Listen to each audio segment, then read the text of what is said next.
What's up, Hobby Maniacs? Rob Bear here today with a new compilation of the Space Marine Codex.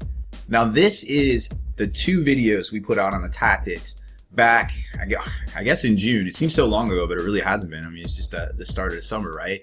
So what we're doing is going back, trying to get some of these compilation videos together just to kind of showcase some more 40k stuff. And honestly, I don't have a lot of tutorials out there right now. You can kind of see, just moved into the new Beats laboratory, trying to get it all together here in the background. I got a couple commissions to work on over here, but kind of hectic. It's getting a little hectic, I won't lie, but hopefully I'm going to hit you with a fresh one next week. Straight up tutorial, something very near and dear to all of our hearts. If you played back in the day, you will definitely appreciate this one, I feel like. So that's where we're at on that. We got a lot going on here between, the Long War and Spiky Bits, helping out Kenny and doing all the next level painting tutorials and things like that and write-ups for the blog. So we're definitely staying busy. Don't worry about that. But, moving is probably one of the worst things ever. And moving in the middle of all these projects was not very helpful. But we, at least was up. Time to get closer to Kenny and Juice to make all these videos for Long War and set up our studio here between the actual workshop here, and then we're gonna have a studio in the back as well. So very exciting times. Thanks for hanging in there with me on that. It's been pretty crazy. So without further ado, let's jump right into the new Space Marine Tactics Part 1 and 2 compilation.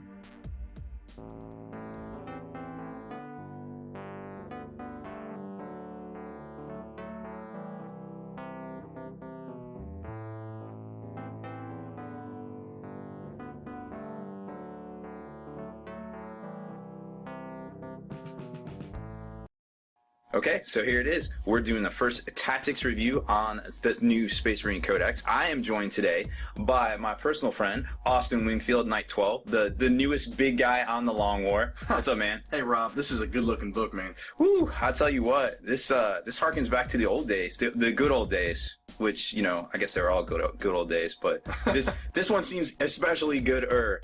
So, if you've watched any of the tactics videos we've done, we generally start with, the rules in the back, because, that's where all the goodies are. Yeah, that's where all the good stuff is. You don't want to start here and be like, well, what's that? Well, what's that? Well, what's that? Well, we'll just start there. We'll start with the first video on the chapter tactics and the warlord traits. So, what are you thinking about those, Austin? Well, a lot of things have changed here. I think maybe for the better. Oh, yeah. So we'll take a look at that, kind of with how the chapter tactics and how they work has changed in the game, taking different formations and whatnot. Right, yeah. Now, there's definitely a whole lot to do about formations. I'm not sure if we'll get to them on this video, but starting with the very first thing in the appendix, we got the special rules, the combat squads. Nothing's really changed. You can still, put 10 dudes in a vehicle, split them out, say, hey, I'm getting 5 dudes out this door and 5 out this door. Still really good. Yep, still super strong, especially when you can see all these formations and how it can be even stronger. I do like on the warlord traits table, and I talked about this in the podcast and some of the video casts over on the Long War, that there's some really cool warlord traits. Personally, I like the Iron Resolve.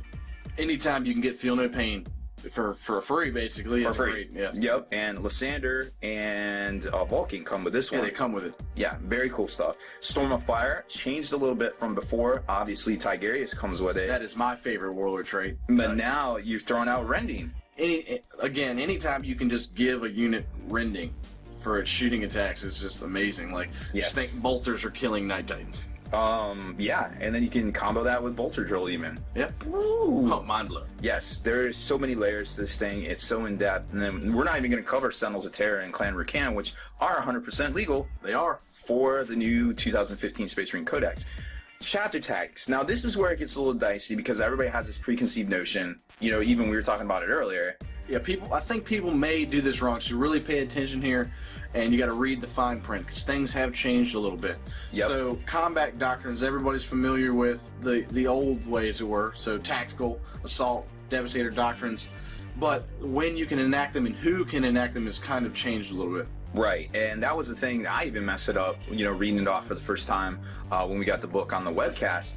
Basically Ultramarines auto get them, the ability to use them. They don't get to use them twice like they used to. Right. They just get the ability to use them in general. Right, so basically Ultramarine chapter tactics, what their special thing is, they get to use all 3 once per game. So yep. Like normal, kind of, but if we flip the page here, you'll see that is not the case for all of the chapters. Right. They do not get it. They have their own special stuffs.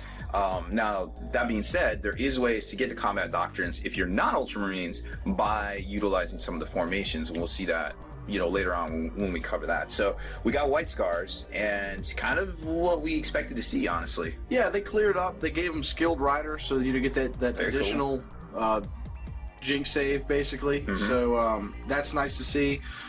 They kept all their hit and run shenanigans. So Very cool stuff. very Scout. familiar there. You don't have to take the Scout anymore with Khan, right? Yeah, I believe so. You do. Oh, you do. Oh, wow. Well, that's okay. It's still good. Still powerful. We still like Khan. Yeah.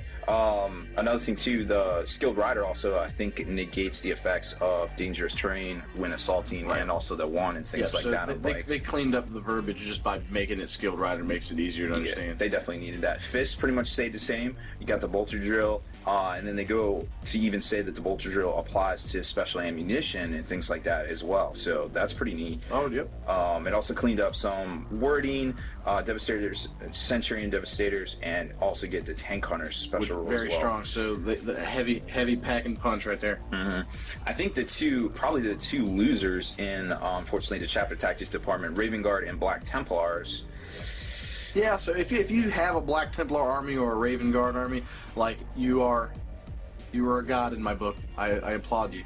But there's nothing here that makes me, jumps off the page and says they're amazing. Well, competitively, no. Oh, no doubt. They still quite haven't gotten it right, even though this really harkens back to the old 3rd edition playstyle from the Codex Armageddon book.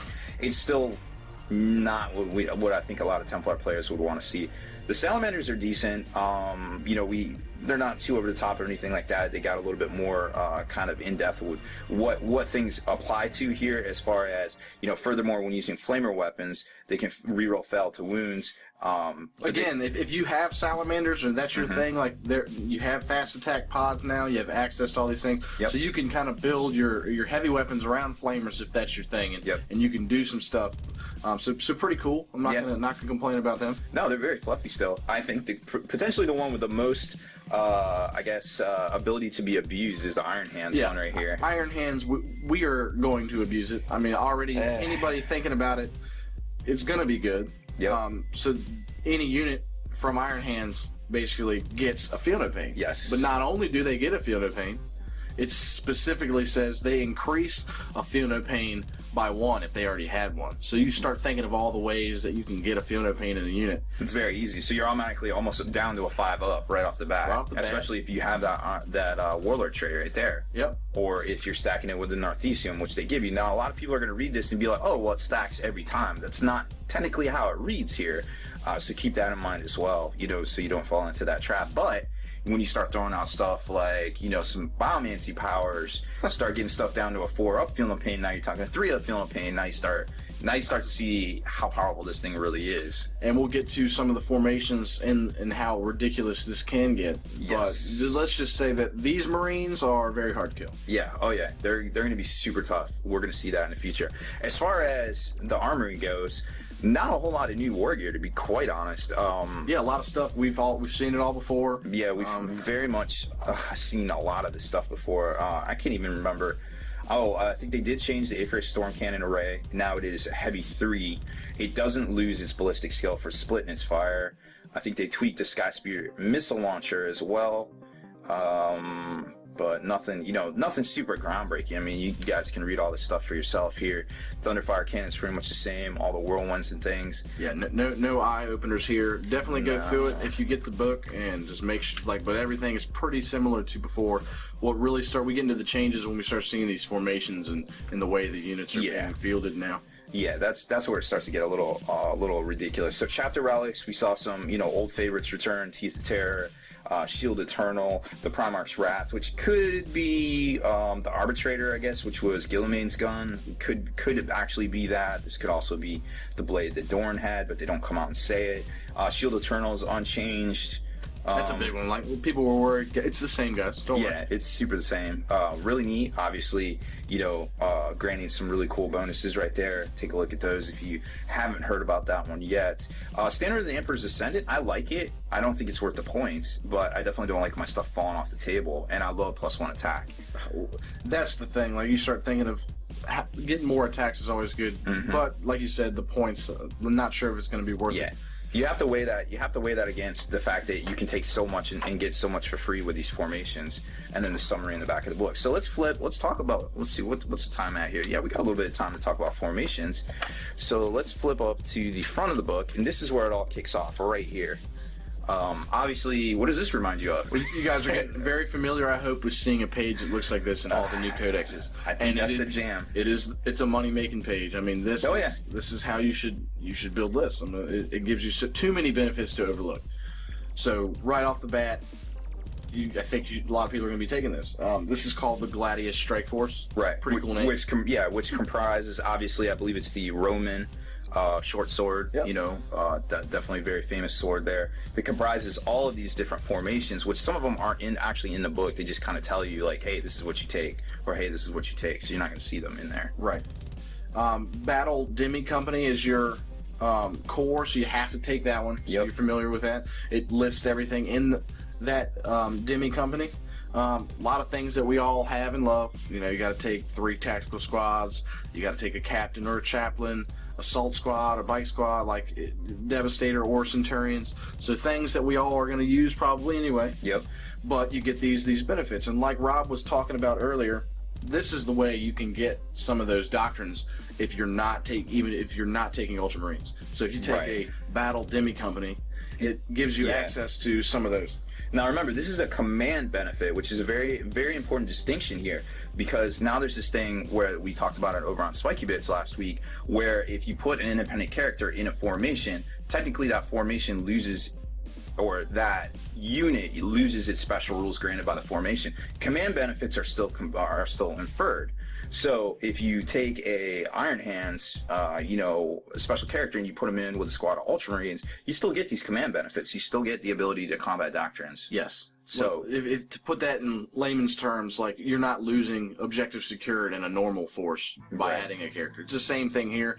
Instead of objective secured, we get a command support or company support. Yep. It's just different things. Exactly. So you got to keep that in mind. Always check all the formations, because all the formations in the Space Marine books confer quote-unquote special rules. So they can be lost if you do it wrongly. So don't fall into that trap. Definitely there. And then we've got, so basically command benefits for this, like Austin was saying, you do get the ability to acquire the use of combat doctrines. All of them, Devastator, Assault, and Tactical, so no restrictions there. And also, there's special rules for the Battle Demi Company, like we were talking about, and we'll hit that as we swing through the book here, and stop kind of talking about this. Company support, if it includes 2 Battle Demi Companies, which make sure you equip the Captain and the Chaplain, that's the restriction here.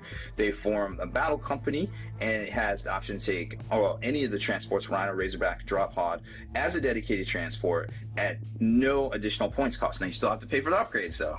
What? Yeah, I know. Wait. What did you just say? I think for every 500 points you spend, you get 500 points of free stuff. That's what I heard. Just need you guys to realize, like, doing the math, everybody's going to build their list a little differently. But yeah, like, we've done the math. It is hundreds of free points we're talking about here. It's ridiculous. And that is free. I mean, you start thinking about it. Like, what can you do with that? Like, free drop pods, free rhinos. Like, this is bringing the stuff we already had back to the game. Because it's free. Like, yes, I'm not paying for Rhino all the time in a competitive scene, but if they're giving it, like, come on. There's nothing harder to kill than a Space Marine. But then when you put a Space Marine inside of a Rhino, there you go. You just multiplied its combat effectiveness by 2. So, you know what I mean? A lot of MSU armies out there already. We're about to see a lot more with Marines, so that is for sure. Yep, and I feel like that puts them on par with some of the stuff, the shenanigans that Necrons can do there. So like Austin was saying, there's core, auxiliary, and command. You have to take, 1 to 2 cores, 1 plus of auxiliary, which is all the ones with the X's on it, and command as well, which is, all these ones, or excuse me, these ones the gray right ones, here, which is funny. There's 3 command choices, and they allow you to take all of them if you want. Yep. There's some pretty good ones in there, which we will get to in a little while, but there's some good stuff on the rest of this page that can be added to that Battle Demi Company that you have to take. Oh, yeah, that you have to take. And remember, what it lists right here isn't necessarily how it's equipped. Now, I fell into that trap myself, because I was like, well, I'll just take this suppression force. Well, it's actually 1 unit of whirlwinds, and restriction is 2 whirlwinds for this particular formation. So make sure you flip. It tells you the page it's on, so flip to that page so you don't get got like me, basically. Right, like, you catch people, and it's not their fault. Like, no.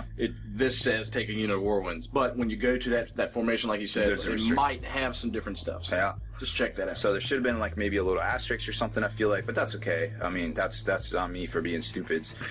And also keep in mind too, these are the new battlefield roles. And by battlefield role, I mean heavy support, fast attack, heavy, or I already said that, elite, troop. So if you take this as these guys are, this is no longer an HQ. This is no longer a troop. This is no longer a fast attack. These count as a core for all particular mission parameters or things like that, depending on kind of how it's worded. So no doubt. A lot of people have been confused on that. Yes. And like normal formations, that is not the case, as in the main rulebook. So a lot of people will have argued about that. But you just read these paragraphs right up here at the top. It explains it clear cut.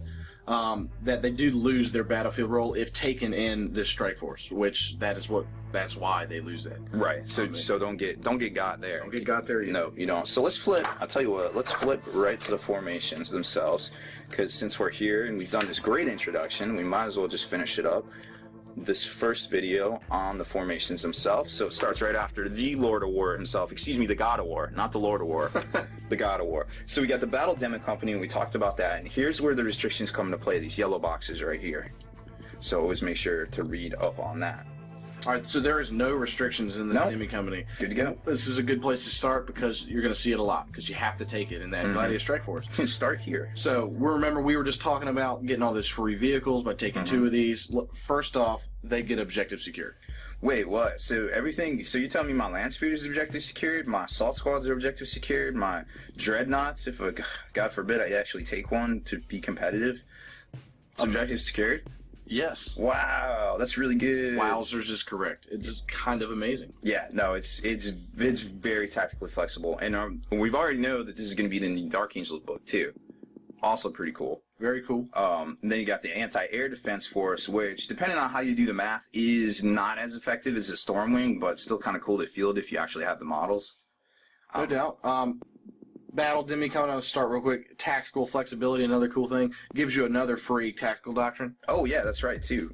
So yeah, another way to get it adds up. That's the point we're trying to make. You got to make sure there's a lot of paperwork to do, but there's a lot of doctrines you're going to be able to enact in these lists. So you're going to be able to do them more than once. I promise. Yeah, good. It's good to have a cheat sheet or a little flow chart of like what you're supposed to do with your army. Like turn 1, I do this. Okay. First company task force is pretty neat. No restrictions. Special rules here. Pretty decent. Get to pick something and it has preferred enemy. I mean, a lot of the fluff guys out there have you guys build these force like First Company, all this. If you guys like Terminators, like maybe this is for you. Yeah. Like this gives you a bunch of fearless Terminators. Well, it's not just Terminators either. Remember, veterans are also Sternguard and Vanguard. Sternguard. Yep. Vanguard. We got Terminator Assault. So if whatever's your jam, like this is allowing you to do it, gives you fearless and you cause fear. And you go back to that Warlord trait we were talking about earlier. Like, there's something that makes things take fear tests on 3d6. So, like, there's characters that come with that. Like, there's so many things to stack in this book that you can really take advantage of. It's very tactical. Very, very super tactical. Then you got, what else? 3 units. So... like you were saying, basically the -2 to their leadership there. So that's abusive if you splash in some librarians. Strike Force Ultra, I think we actually saw a huge box set of that same name last summer. There is a few restrictions here. You have to have the Captain and Terminator armor, yada yada, which technically I guess they don't have a model of right now. Right. So that's interesting to see. So not too bad stuff. It's kind of cool because you get to extra shots if you disembark from transport. Obviously, you can, because they're assault vehicle, you'll probably be able to assault out of them. Right. Everything that can be placed in Deep Strike is in Deep Strike, I think. Basically, Ultra Strike, we'll read that. All units in the formation must be placed in reserve. Right. Make reserve rolls for all units from this formation at the start of your first turn. So another way to get things in early. Like we've seen that in other books. They're adding it here. Yep. That's very tactical. Like, does it say May? Do not arrive. Make reserve rolls. So you have to, yes. Yeah, You to start bringing them in. Well, that's fine. No doubt. Nobody wants to see a bunch of turn one. Terminators appear in front of them, of their lines on turn 1, regardless if they don't get the assault or not. Fury of the Storm, they get extra shots, basically, when disembarking from their transports, or the Force of the Thunderbolt. When they disembark from their transport vehicle, they get +1 to their attacks for the end of the turn. Now, obviously, you gotta wait the turn because you're not gonna want to disembark and then not assault. So Right. don't be a dummy. Don't be dumb. Don't get it. Don't get out. Don't be dumb. Don't be dumb. Reclusium Command Squad, obviously a box set of the same name. Must take the Razorback, exactly how it's comes from Games Workshop there. All Space Marines within 6 inches of the chaplain from this formation must reroll failed to hit in the first round of each close combat. That's kind of cool. Each close combat is a little bit better than Zealot. Well, you think about it, it makes this chaplain have a 6-inch bubble for the rest of the army. That's what it's saying. Everybody within 6 inches gets to act like he's in that unit. Very strong. A lot of competitive builds already take chaplains and command squads anyway, so this is a way to splash it in a list and get the benefits for without paying your scout tax or your other taxes you have to take it. Basically a Razorback tax, but Whatever. Yeah, I mean, who doesn't need a Razorback? They're not bad. 10th Company Task Force. Now, we've seen a lot of quote-unquote scout shameless out there, and this one, honestly, it's not that bad.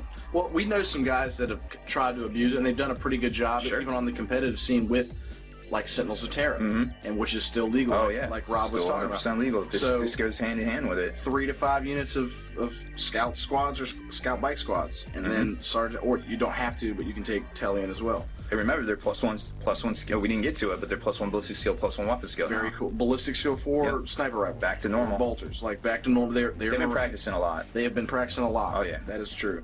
What do they get? Like, every unit from this formation deploys using infiltrate rule and does not have, and if it doesn't have stealth, it is concealed. Now, a concealed unit gets stealth until it moves, runs, turbo boosts, charges, or falls back. So basically, it's giving you free camo cloaks. Yep. If you didn't come with it, until you do anything. Yep. Very cool. So you can just stay in place, be in cover, shoot things. Now, the most fun thing is the second sentence right here. What's the most under given out rule in Universal Special Rule in 40k? Probably precision shots. Yes, the trap is sprung. During the first game turn, all units in this formation have precision shots.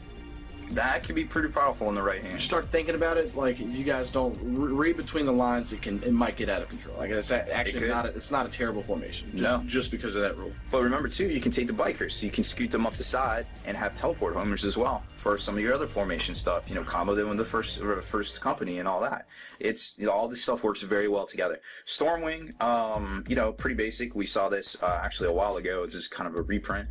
But 1 Storm Raven gunship, 2 Storm Talons. They can all come on in a single reserve roll.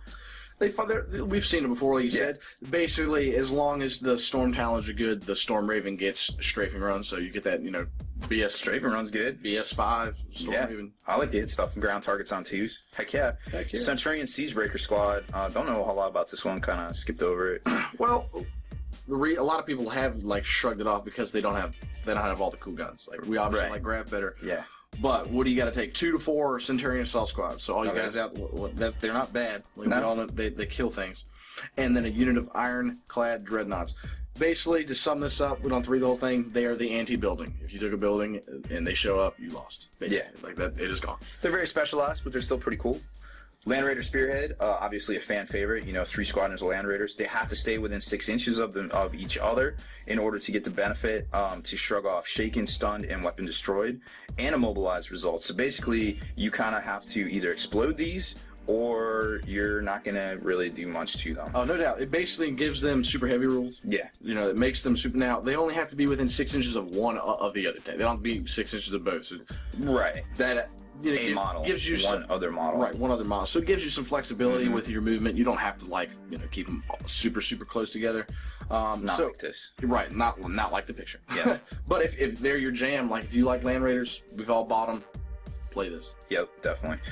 Librarius Conclave. Well, I can't think of any of the other formations that's generated as much controversy as this one, but suffice to say, we're not going to get into all that. Read your rule book for yourself about the end of phase and start of phase rules and kind of go from there. But what does this thing do?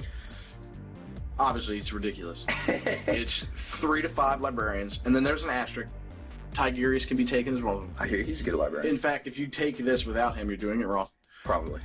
But at the start of each psychic phase, you get to nominate one of these librarians from this formation, and he basically knows all of the powers from the other librarians that are within 12 inches of him at the time. Mm-hmm. You start thinking of what that means. Just go ahead and think about it. All right. What does that mean? Now, for every librarian that's within 12 inches of that said psyker, he gets a bonus to his warp charging. So if there's one librarian, he gets +1. So he is harnessing warp dice on a 3-up instead of a 4-up. Right. If there's 2 librarians, it's going to be a 2-up. I like casting on a 2-up. So Tiggy is the same, like you'll see that later. So he basically gets to pick powers and cast them on a 2-up. And then everybody gets his powers. They're like, wait, you know invisibility? I know invisibility. We're all sweet. They're basically all like holding hands, dancing around the fire, singing "Kumbaya." Dude, what's mine say? Invisibility. Sweet. So, you know, very powerful, and the fact that it's just librarians, you're gonna see this all over the place. Oh yeah, you're gonna see a lot of these. Now, obviously, we talked about the rules to check out there because there's a little bit of controversy. Armored Task Force, pretty decent. 3 of any of these vehicles right here, and 1 Tech Marine, or you can even do, you know, splash in a Thunderfire Cannon or a Chronos. It's kind of neat because they're gonna shrug off Crew Shaken and Crew Stunned when they're within 6 inches of a Tech Marine or a Tech Marine Gunner. And then they also get the +1 bonus to fixing their fixing things, the Blessing of the Messiah rule. So again, if you like to spam vehicles, this is a way to do it. It's not the greatest formation we've seen, but it's neat. It lets you take stuff. I mean, you can take 3 units, so you won't get to. You'd have to take 3 of 3 to get that special bonus that we haven't talked about yet. But just keep that in mind right here. Then we got the Suppression Force. Obviously, an old Apocalypse formation. 1 unit of Whirlwinds, 1 unit of Land Speeders, and it gives you unlimited range as long as it can be seen by the Land Speeder. What do you think about Whirlwinds? Man, if you could combine all 3 Whirlwinds and make them look like a super heavy, then maybe I would take, kind of like the one sitting on your shelf right here. Then I would play them. But as they are, if you have them, there are worse Wyvern. So yeah, I mean, I would take a Wyvern. Honestly, a little bit of clarification we need to talk about real quick. Chapter tactics are negated if you have mixed units with chapter tactics. Very important. Yeah, we forgot to touch on that, and I was just thinking about that. Like, ooh, we should definitely go back and talk about that one. So, just wanted to slide that in there because we're about out of time for this one, folks. So, thank you so much for listening to part 1. We are going to cut it here and get our thoughts together for the next part, which will definitely go over the data sheets and some of that stuff there.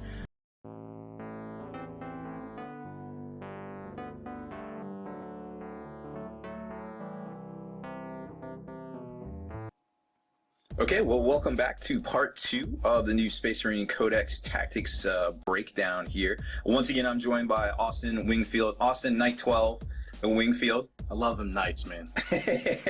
Even before they came out with the actual model. I did. Oh, it's true.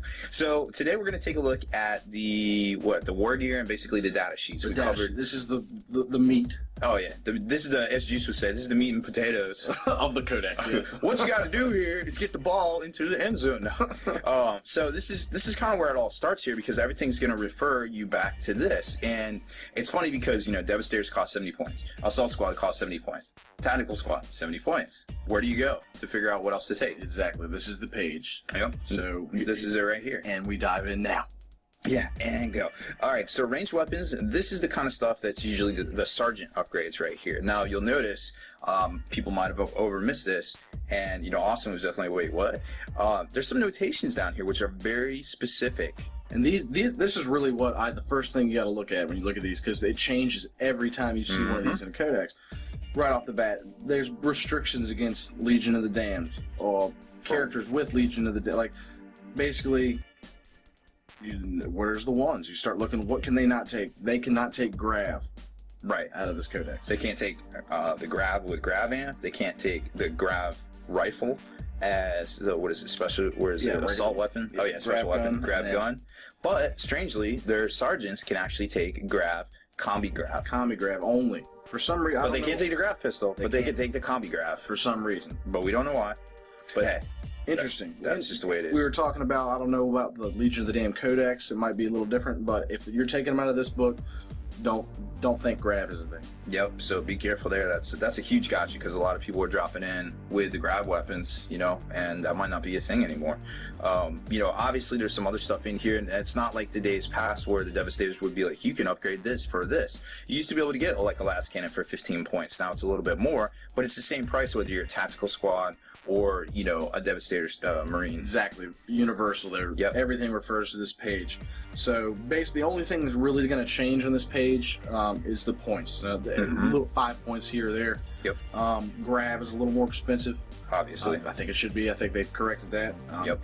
The Grav Cannon and Grav Amp, it comes with the amp. So anytime you're seeing a model with the Grav Cannon, it comes with the amp. So that is right, because you have to buy it like this. They made a little faux pas on that. It doesn't really say that in some of the entries, but this is where you actually pay the points for it. So he gets a Grav Amp. You have a Grav Amp. You know what I'm saying? So make sure you take a look at this and memorize this, because this is just as important as the stuff in the back in the appendix, the rules appendix. Now we're going to go through the data sheets, and we're not going to cover literally everything because there is 50 entries in here, and a lot of the stuff stayed the same. So we're going to kind of go over some of the stuff that we noticed that's different, and it's kind of how it applies to the current state of 40k. Exactly. So I'm sure you want to talk about Tigurius. All right. If you were nervous, don't be. Tigurius has not changed at all, and we're like, yay! Yeah. If anything, he got better. I mean, he's got the Storm of Fire trait. Got better. So his warlord traits, he gets to give a unit rending. That is great. Yeah. He's still the same stat line. He's still got 3 wounds in power armor. He's still level 3. He still gets to roll. He gets to re-roll when choosing powers. Yep. And failed. Everybody knows that. He still gets to re-roll failed psychic tests. He still has a psychic hood. Yep. He still has the rod, which is Soul Blaze, master crafted +2 strength force weapon. He's still really good. You're gonna see him in most competitive lists. Yep, and he still knows divination. He was the only Space Marine librarian that knew it last edition. Now he still knows it. Now note there, it doesn't say, for demonology, it doesn't say Santic or Malefic. Now, a lot of people have noticed in the online, the iBook version, it only gives you the rules for Santic. Now, it is okay to freak out because it is not okay. We don't know what's going on, but it doesn't say Santic in parentheses. It does not. So, if you just bought this book and you didn't, follow anything that was happening in the world, you can summon demons with Tigurius. Yeah, as far as we can tell. You guys have seen the formations we went over. He can summon demons on a 2-up. We will see what happens with it. But don't try to be one of those shifty Xenos Eldar and do it, because you just can't. They can't do it. Another fan favorite, Crusader Khan. I'm a big Khan fan. What changed with him? Everyone knows he still gives the scouts. What changed is they can put this little wording in under Praise Bane. So now it says regardless of target toughness. He gets instant death on 6s when he rolls the wound. That is great. He can punk out the toughest of the tough guys. And the new big gargantuan creatures. Well, I guess he only does the D3 or whatever. It's still right? good. Still good. Still good. There's so many ways to do it. That's a big impact. Where before, he required a charge to get his +1 strength on that bike. Not the case. He can do it all the time now. Trying to get that lucky 6, and which generally always happened if I was fielding him or going up against them. Vulcan's pretty much the same. Of course, he was one of the guys that gained that Iron Resolve, which is pretty neat. So now he's got Feel No Pain. Shadow Captain Strike, well, still kind of just. They're very similar. Yeah. To what they still got Shred. He still does this infiltrate trick and all that. Right. Specifically, if he joins assault squads, right? Yeah. Because they didn't want you joining him to Yeah, they cleared that up. Yeah, being abusive. No doubt. Captain Lysander, he was definitely pointed out. He's +6 strength, no longer base 10, so he can be afflicted by maledictions and things like that. He can. So, but still great. AP1 hammer. It's no joke. Swings in initiative. Or no, it doesn't. Excuse me, unwieldy. That's Marnius. It swings in initiative. Pedro Cantor, still pretty much the same. Similar. We did notice that wording that you were talking about that used to be on Khan. Right. The Emperor's Champion, has instant death on 6s. Does not, but you still have to be able to wound your target. So to hurt it. Super good against men, but not so good against, ginormous. Yeah, the biggins don't care as much. No, this turns out they're not scared of his sword. More Black Templar stuff. The captain is a little bit different. They tweaked him a little bit. To get the chapter master, you have to basically buy him and then upgrade it. Still same points. Right, but they just put it on the same page. Well, it actually worked out. Okay. Yep. So remember, Orbital Strike, Chapter Master only. Chapter Master definitely gets his extra wound. Totally worth the 30 points in my opinion. Yeah, extra attack, extra pretty much everything. Librarians, 65 points. Access to divination now. Very, very cool. Also, demonology. Yep. They left it. So both. We'll see what happens with that. Get him up to a max of psychic level 2. Level 2. Yep. Yep. Tech Marine changed a little bit. He can get a little bit stronger based on kind of how you take him. Also has a +1 ballistic skill and +1 wound that a lot of people missed out on. So for 65 points, You got better. Not too bad. Can't complain. Chaplain, still just kind of a chaplain, just chilling, doing his chaplain things. Tactical squad is kind of where it's at. 14 points now, a model, right? Yeah, 14 points a model. You're seeing these in all of the formations and all of the data slates, and they're still really good. Depending on what chapter text you choose, you make them amazing. Yep. And obviously, we just showed you how to equip it. All the stuff's at the front of the page here, before the datasheet sections. Scout squads. Hey, what's new about them? Look at that ballistic skill. Ooh. BS4 now, guys. Man. So we know about the scout tax, but hey, they're still 55 points, and they now get a +1 to their ballistic skill. Thank you so much. Everybody dig out your freaking bolters and glue them back on your scouts. Crusader squad, I mean, still kind of same old. Yeah, not as impressive as they could be. Command squad is interesting now because now it switched to an elite slot. Which is a little bit different, kind of not what we're used to. They actually went down in points, so I think it's 10 points cheaper. I forget exactly, but it isn't. The way you field them has changed, like you said. They still get their honor rule where they can protect people and whatnot.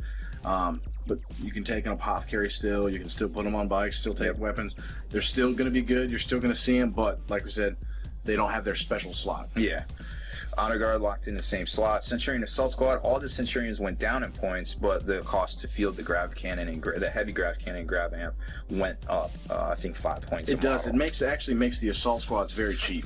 Yeah. Because you're not paying for all those expensive guns. And let me tell you what, with the combination of swinging at initiative with those power weapons, also having, all the ability to shoot the storm bolters here as well, but then you have a heavy flamer as well. You can catch people with that thing. They're like, wait, how many shots does that thing have? They do what? They can shoot how many weapons? I've killed a whole orc mob with them before. A 30-man mob, right? Vanguard veterans, Stern Guard veterans, still pretty much the same. Definitely worth taking, kind of depending on what the scenario is, but oh, exactly. Like you said, you start looking, they're all basically the similar, except when you start looking at these formations, they get these special things. So point deductions, you look at what the weapons cost, they're still good. You're still going to see them. Yep, just get in there and take a look. Dreadnoughts is kind of like, putting lipstick on a pig, I feel like. People are like, well, they went down in points. They gained attacks. Well, you know what? So does Carnifex has 4 attacks too. You never see them on the field. The coolest looking models in 40k just kind of sit in everybody's box still. It's sad. We were hoping. We didn't get anything answered. So if you have them, like I said, there may be a way to take them. You can sneak them in some formations and stuff, and maybe they're effective, but not competitive. Don't do this. Not normally. No, unfortunately. Coolest looking models in 40k. Still hanging out in the bits box.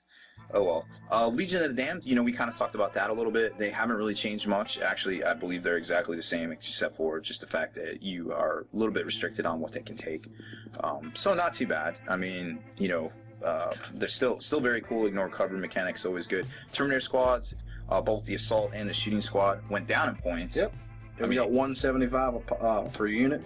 Ain't nothing wrong with that, right? We all know what they do. Oh yeah, smash. Assault squad. Let's talk about this for a little bit. We were actually talking about this today about how to actually equip the Stormhammer Annihilation Force. Yes. What are your thoughts on the changes here? Well, you start seeing the pattern. Everything's 70 points, which is nice. The changes with the assault squad. I haven't decided on how I want to equip everything. But I don't know. What do you think, Rob? Well, I definitely like the fact that every 5 models in the unit can replace his bolt pistol and chainsword for an eviscerator. So you're going to be swinging with this eviscerator. It's kind of like hidden, end quotes, in the squad. So you can still have a sergeant with a power fist or a melta bomb or whatever you want. This thing's strength 8 because it's strength times 2, armor bane. You're doing work with this thing. Yes, it might only have the 2 attacks on the charge, but you know what? Hey, it does work, man. Now you're talking 2 of those, so that's 4 attacks. You take a power fist or a thunder hammer, something like that. If you start seeing these little assault squads doing work, especially when you take a force that allows them to charge. When they land, it's really the combos are overwhelming almost. Yep, very cool stuff there. But yeah, you're definitely going to see them. Yes, I think new kit too. Oh yeah, it's almost like they did it on purpose. The models are great. They're actually in poses that make sense. Oh yeah, the legs are 2-part legs like the old Guardians, like the old Berserkers. So you can get those dynamic poses. If the guys are in the air, you got these little. These are actually not conversions. This is part of the kit right here, folks. Like all that little cool terrain and stuff that underneath their feet. That comes with it. Yeah. Give it to me. I want it. I'm the 40k fat kid. Scout bike squads. We were touching on that, I guess, last video. Like basically how you can take these. They have the +1 weapon skill, +1 ballistic skill, but more importantly, they have the Terminator Homer or the teleport you can take Homer. a teleport Homer. So right? if you're taking some of these Terminators, land those boys, do some work.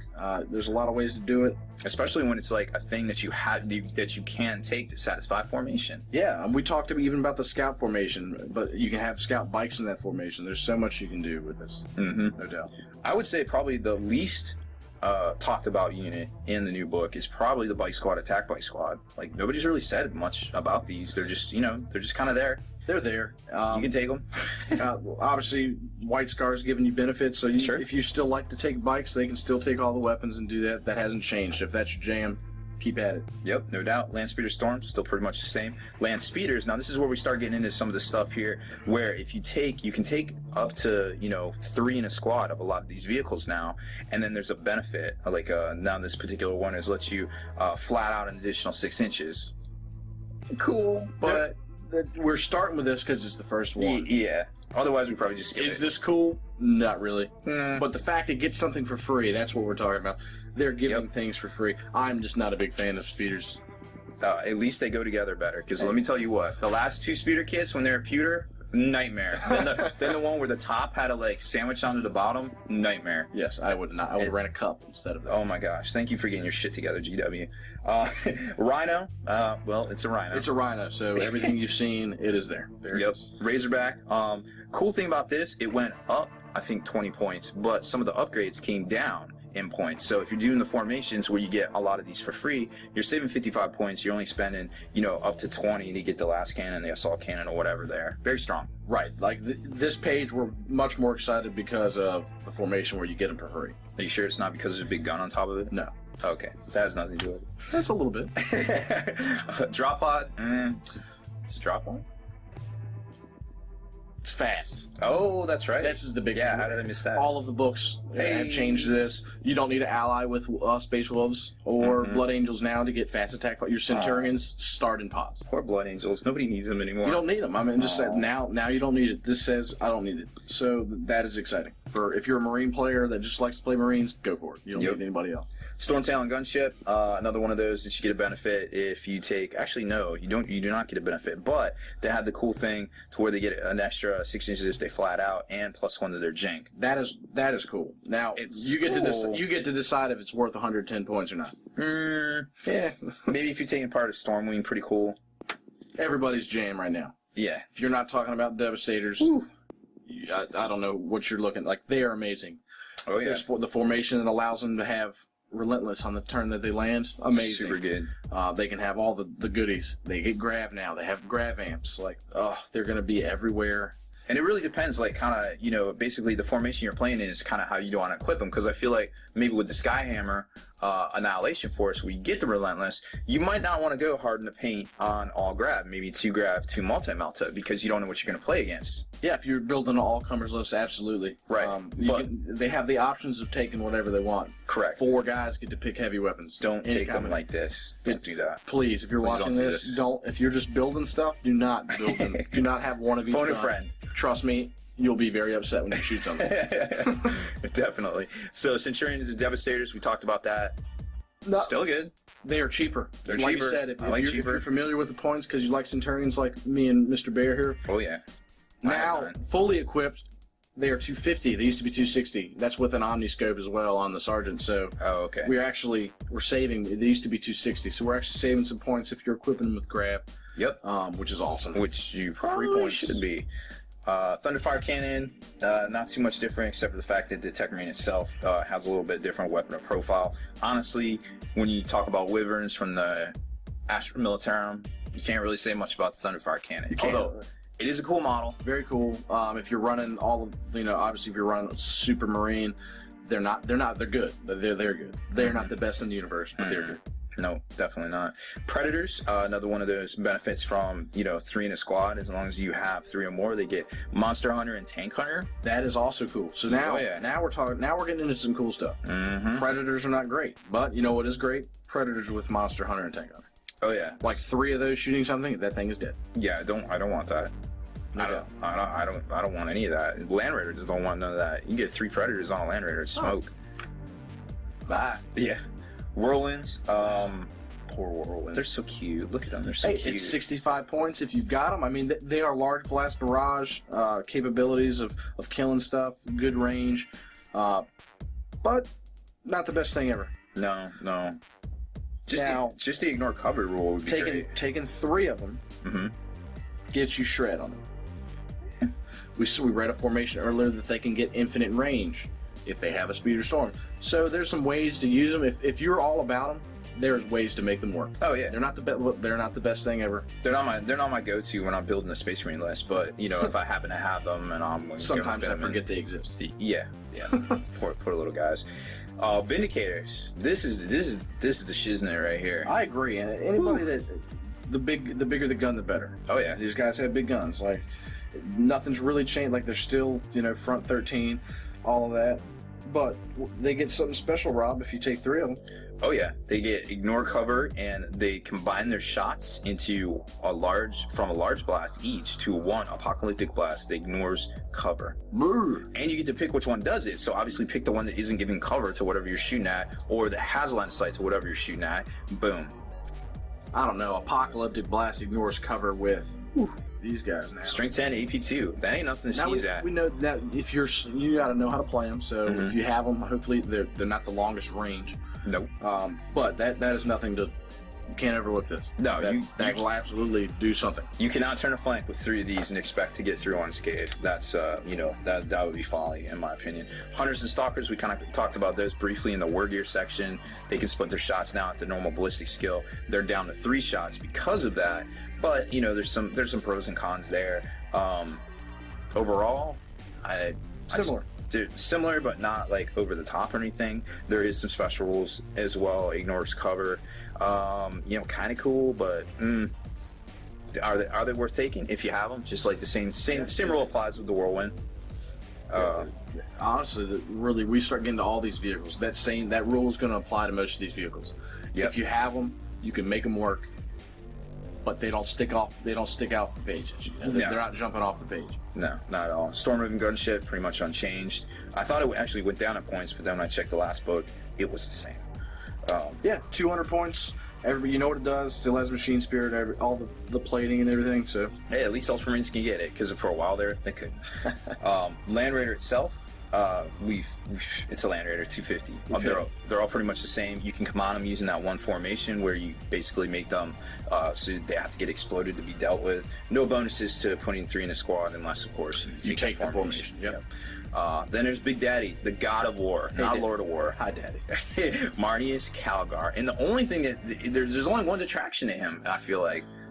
Yeah, so if you're familiar with how he was, he's changed a little bit in not badassery or combat, but in his special rules. So he gets to pick his warlord trait from the Space Marine warlord trait. Okay. So before he got to, it was a little better. He got to roll on real tables and do real things. I like picking. But I mean, he gets to pick them. So there's some cool stuff in there. Like we saw the Feel No Pain. We saw the rending you can give.